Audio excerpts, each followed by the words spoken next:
nziza bakyala n'abamu muli batya bannange nga kitalo olwaleero emusanyufu nnyo okubeera wano yedde tuli mu budde obw'ennaku naye nga I'm happy nti nzize wano olwaleero mwebale nnyo okulaga Evelyn Lagu bannange. Evelyn when she was alive yatukuŋŋaanya emirundi mingi nga tuyita nga ba artists together.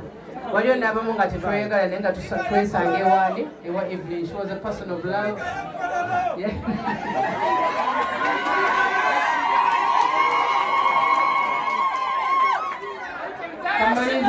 Kamalize okwogera ku kino naye nga mwebale kumpagira ku baton nsimba nnyo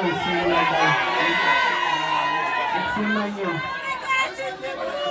abayimbi mwenna abazze olwaleero ne buli mbali wano kansubirino situation etulaga nti tulina okwetegekera olunaku bwe luti kuba ffenna lumu tujja kuvaho nga Evelyn bwavuddewo so tulina okwetegeka while we're still alive. Njagala okwebaza abazze nange abauma secretary wange Madam Fina Masanyalaze wali wano aze bamemba bange abawelfare webali tulina representatives ow'embaala omukyala waali aze mwebale nnyo okujja nange olwaleero nammwe ab'okukyala baze tulagako laavu mwebale nnyo asiimanyeesimamuliyo mpozi n'ekirala sagala kubawo wano naye ng'enkya abava e Kampala bagala okuziika emmotoka zigenda kubeera ku National Theatre.